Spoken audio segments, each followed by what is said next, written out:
Hi friends, എല്ലാവർക്കും നമ്മുടെ ചാനലിലേക്ക് സ്വാഗതം. ഇന്നിവിടെ നമ്മൾ തയ്യാറാക്കാൻ പോകുന്നത് മീനിടാത്ത മീൻ കറിയാണ്. ഇപ്പോൾ നമുക്കറിയാം, ലോക്ക്ഡൗൺ സമയമായതിനാൽ മീനൊന്നും നമുക്ക് കിട്ടാനില്ല. മീനിടാതെ തന്നെ മീൻ കറിയുടെ അതേ രുചിയും നമുക്ക് മീൻ കറി തയ്യാറാക്കിയെടുക്കാം. ഇതെങ്ങനെയാണ് തയ്യാറാക്കുന്നതെന്ന് നമുക്ക് നോക്കാം. ഇതിനായി ഞാനിവിടെ എടുത്തിട്ടുള്ളത് ഒരു 10-12ഓളം ചെറിയ ഉള്ളി നീളത്തിൽ അരിഞ്ഞെടുത്തിട്ടുണ്ട്. ഒരു വലിയ ടൊമാറ്റോ കട്ട് ചെയ്തെടുത്തിട്ടുണ്ട്. അരമുറി തേങ്ങ എടുത്തിട്ടുണ്ട്. ഒരു വലിയ മുരിങ്ങയ്ക്ക എടുത്തിട്ടുണ്ട്. ഒരു ചെറിയ കഷ്ണം ഇഞ്ചി നീളത്തിൽ അരിഞ്ഞെടുത്തിട്ടുണ്ട്.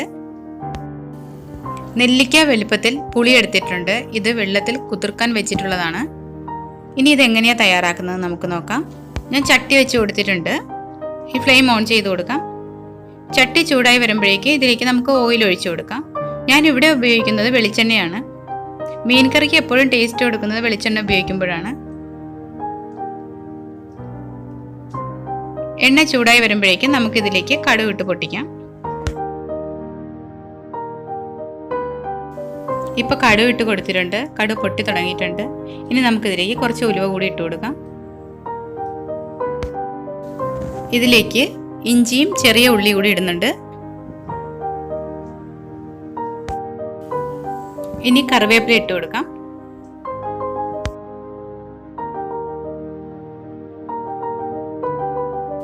ഇത് നമുക്കൊന്ന് ഇളക്കി കൊടുക്കാം. ഇതിലേക്ക് ഞാൻ ആവശ്യത്തിന് ഉപ്പിട്ട് കൊടുക്കുന്നുണ്ട്.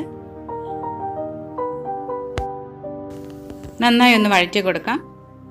2 മിനിറ്റ് മൂടി വെച്ച് വേവിക്കാം.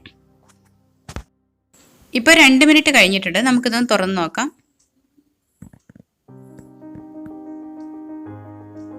ഇപ്പോൾ ഉള്ളിയുടെ പച്ചമണമൊക്കെ മാറി നന്നായി വഴഞ്ഞ് വന്നിട്ടുണ്ട്.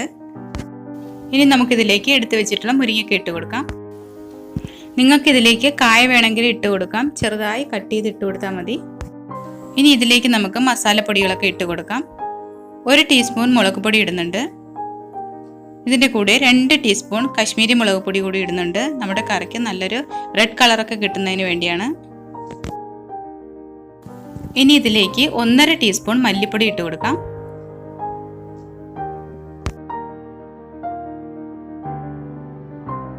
ഇനി നമുക്ക് മസാലകളൊക്കെ ഒന്ന് മൂപ്പിച്ചെടുക്കാം. മസാലയുടെ പച്ചമണം മാറുന്നത് വരെ ഒന്ന് നന്നായി വഴറ്റി കൊടുക്കാം.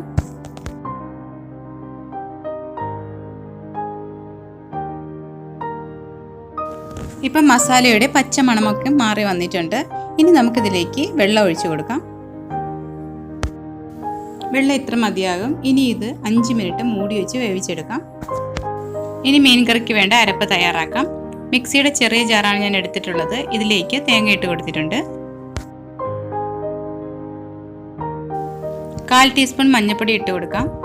ഇതിലേക്ക് എടുത്തു വെച്ചിട്ടുള്ള പുളി ഇട്ട് കൊടുക്കാം.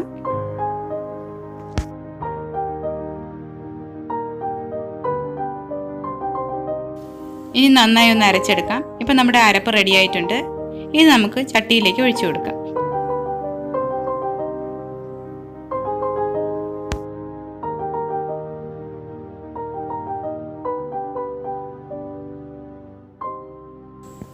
ഇത് നന്നായി മിക്സ് ചെയ്തതിന് ശേഷം ഒരു 5 മിനിറ്റ് മൂടി വെച്ച് വേവിക്കാം. ഇപ്പോൾ ഇതിലേക്ക് നമ്മൾ വെള്ളം ഒഴിക്കുന്നില്ല. മസാലകളെല്ലാം തേങ്ങയിൽ നന്നായി പിടിക്കുന്നതിന് വേണ്ടിയാണ് ലോ ഫ്ലെയിമിൽ 5 മിനിറ്റ് നമ്മൾ മൂടി വെച്ച് വേവിക്കുന്നത്. ഇപ്പോൾ തിളയൊക്കെ വന്നിട്ടുണ്ട്. ഇതിലേക്ക് നമുക്ക് എടുത്തു വെച്ച തക്കാളി ഇട്ട് കൊടുക്കാം. ആദ്യമേ തക്കാളി ഇട്ടാൽ വെന്തുടഞ്ഞു പോകും. അതുകൊണ്ടാണ് നമ്മൾ ആദ്യമേ തക്കാളി ഇടാത്തത്. ഇനി ഇത് 2 മിനിറ്റ് കൂടി മൂടി വെച്ച് വേവിക്കാം. ഇപ്പോൾ 2 മിനിറ്റ് കഴിഞ്ഞിട്ടുണ്ട്. മൂടി തുറന്ന് നോക്കാം. തേങ്ങയിൽ മസാലയൊക്കെ പിടിച്ച് നന്നായി വന്നിട്ടുണ്ട്. ഇനി നമുക്കിതിലേക്ക് ആവശ്യത്തിന് വെള്ളം ഒഴിച്ച് തിളപ്പിക്കാം.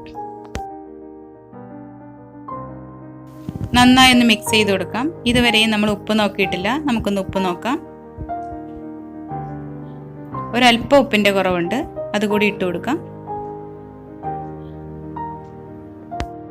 നന്നായി മിക്സ് ചെയ്ത് കൊടുക്കാം. ഇനി ഇത് നമുക്കൊരു 5 മിനിറ്റ് മൂടി വെച്ച് വേവിച്ചെടുക്കാം. ഇപ്പോൾ ഒരു 5 മിനിറ്റ് കഴിഞ്ഞിട്ടുണ്ട്. നമ്മുടെ മീൻ കറിയൊക്കെ തിളച്ച് വറ്റി വന്നിട്ടുണ്ട്. നമുക്കിതൊന്ന് തുറന്ന് നോക്കാം. നമ്മുടെ മീൻ കറി റെഡി ആയിട്ടുണ്ട്. എണ്ണയൊക്കെ തെളിഞ്ഞ് വന്നിട്ടുണ്ട്. നമുക്കിതൊന്ന് ചുറ്റിച്ചു കൊടുക്കാം.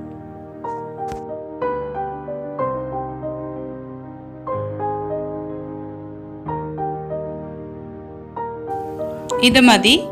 ഇനി നമുക്ക് ഫ്ലെയിം ഓഫ് ചെയ്ത് കൊടുക്കാം. ഇതിലേക്ക് നമുക്ക് 1 സ്പൂൺ പച്ച വെളിച്ചെണ്ണ ഒഴിച്ചു കൊടുക്കാം. ഒരു തണ്ട് കറിവേപ്പില കൂടി ഇടുന്നുണ്ട്. ഇതൊരു 5 മിനിറ്റ് മൂടി വെച്ചതിന് ശേഷം നമുക്കൊന്ന് തുറന്നു നോക്കാം.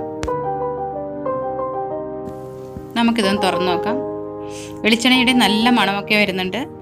ഇതിലേക്ക് ഞാനൊരു പച്ചമുളക് കൂടി കീറിയിട്ടിട്ടുണ്ട്. ഒരു സൂപ്പർ ടേസ്റ്റിലുള്ള മീനിടാത്ത മീൻ കറിയാണിത്. നിങ്ങൾ എല്ലാവരും ഒന്ന് ട്രൈ ചെയ്ത് നോക്കണം. നിങ്ങൾക്ക് ഇഷ്ടമായിട്ടുണ്ടെങ്കിൽ ലൈക്ക് ചെയ്യണം, മറ്റുള്ളവർക്ക് ഷെയർ ചെയ്ത് കൊടുക്കണം. അതുപോലെ തന്നെ എൻ്റെ ചാനൽ ഒന്ന് സബ്സ്ക്രൈബ് ചെയ്യണം. തൊട്ടടുത്ത ബെല്ലൈക്കണം ഓളും പ്രസ് ചെയ്താൽ ഞാനിടുന്ന വീഡിയോസ് എല്ലാം അപ്പോൾ നോട്ടിഫിക്കേഷനായി നിങ്ങൾക്ക് ലഭിക്കുന്നതാണ്. Thank you.